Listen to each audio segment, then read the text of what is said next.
POCSO కేసులో ఆరోపణలు ఎదుర్కొంటున్న బండి భగీరథ్ కు హైకోర్టులో చుక్కెదురైంది. బండి భగీరథ్ ముందస్తు బెయిల్ పిటిషన్ పై హైకోర్టులో వాదనలు ముగిశాయి. ఈ పిటిషన్ పై నిన్న రాత్రి వరకు సుదీర్ఘ వాదనలు కొనసాగాక ఇరుపక్షాల వాదనలు విన్న తర్వాత తీర్పును హైకోర్టు రిజర్వ్ చేసింది. అంతకుముందు పిటిషనర్ తరపున సీనియర్ న్యాయవాది నిరంజన్ రెడ్డి వాదనలు వినిపించారు. తన కుమార్తెను డిసెంబర్ 31న 2 రోజుల పాటు ఫామ్ హౌస్ లో ఉంచారని బాధితురాలి తల్లి ఫిర్యాదు చేసిందన్నారు. బలవంతంగా ఆల్కహాల్ తాగించారని కంప్లైంట్లో తెలిపారు.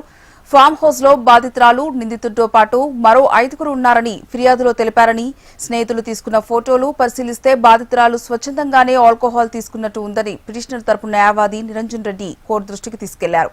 బాధితురాలిని కించపర్చాలని తనకు లేదన్న పిటిషనర్ లాయర్ తన క్లయింట్ పై వచ్చిన దుష్ప్రచారంపై క్లారిటీ ఇవ్వడానికి మాత్రమే తాను ఈ విషయాలు వెల్లడిస్తున్నానని కోర్టుకు తెలిపారు. కావాలంటే తమ దగ్గర ఫోటోలు, వీడియోలు ఉన్నాయని తెలిపారు. తన కుమార్తెను భగీరథ్ మానసికంగా, శారీరకంగా లొంగదీసుకుని ఎన్నో ఇబ్బందులకు గురి చేశారని ఫిర్యాదు చేశారని, ఈ విషయం బాధితురాలి తల్లికి తెలిసిన వెంటనే ఎందుకు ఫిర్యాదు చేయలేదని పిటిషనర్ తరపు న్యాయవాది నిరంజన్ రెడ్డి ప్రశ్నించారు. ఈ కేసులో బండి భగీరథ్ ను అరెస్ట్ చేయకుండా రక్షణ కల్పించాలని పిటిషనర్ తరపు న్యాయవాది నిరంజన్ రెడ్డి కోర్టును కోరారు.